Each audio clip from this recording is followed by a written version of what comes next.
বিশ্ব অর্থনীতির মঞ্চে অসমের মুখ্যমন্ত্রী হিমন্ত বিশ্ব শর্মা প্রথমবারের মতো বিশ্ব অর্থনীতির মঞ্চে সুযোগ পেল অসম। প্রথম অসমিয়া হিসেবে বিশ্ব অর্থনীতির মঞ্চে হিমন্ত। সম্মেলনের 17টি বৈঠকে অংশ নেবেন অসমের মুখ্যমন্ত্রী। ফেসবুক লাইভে খোদ একথা জানান মুখ্যমন্ত্রী হিমন্ত বিশ্ব শর্মা। সুইজারল্যান্ডের দাভোসে শুরু ওয়ার্ল্ড ইকোনমিক ফোরামের সম্মেলন। আজ থেকে শুরু এই সম্মেলন, চলবে 23শে জানুয়ারি পর্যন্ত। দাভোসে সামিল দেশের 10টি রাজ্যের একটি প্রতিনিধি দল। তার মধ্যে রয়েছেন 6 জন মুখ্যমন্ত্রী এবং 4 জন কেন্দ্রীয় মন্ত্রী। সম্মেলনে অংশ নিচ্ছেন বিশ্বের প্রথম সারির উদ্যোগপতি ও অর্থনীতিবিদরা। আরও একবার জানিয়ে রাখবো, বিশ্ব অর্থনীতির সম্মেলনে অসমের মুখ্যমন্ত্রী হিমন্ত বিশ্ব শর্মা এবং আজ থেকে এই সম্মেলন শুরু হচ্ছে। এই সম্মেলন চলবে আগামী 23শে জানুয়ারি পর্যন্ত। প্রথমবারের মতো বিশ্ব অর্থনীতির মঞ্চে সুযোগ পেল অসম। প্রথম অসমিয়া হিসেবে বিশ্ব অর্থনীতির মঞ্চে হিমন্ত বিশ্ব শর্মা। সম্মেলনে 17টি বৈঠকে অংশ নেবেন মুখ্যমন্ত্রী।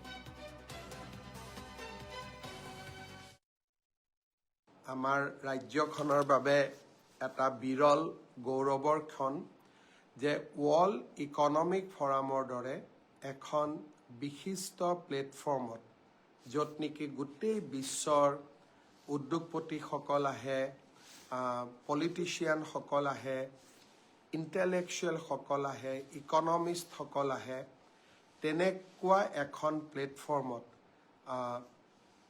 এইবাৰ প্ৰতিনিধিত্ব কৰিবলৈ অসমে সুযোগ পাইছে। মই পুনৰ এবাৰ আপোনালোকৰ সকলোৰে শুভেচ্ছা বিচাৰিছোঁ, যাতে অসমৰ বিষয়ে, অসমৰ সম্ভাৱনা, অসমৰ সম্পদৰ বিষয়ে মই বিশ্বৰ এই ইকনমিক ফৰামত বা অৰ্থনৈতিক সংস্থাৰ মঞ্চত ৰাজ্যখনৰ সম্ভাৱনা, সম্পদ, মানৱ সম্পদ, গোটেই পৰ্যটনৰ সুবিধা, এই সকলো বিষয়ে যাতে মই ক'ব পাৰোঁ, আপোনালোকৰ শুভেচ্ছা বিচাৰিছোঁ।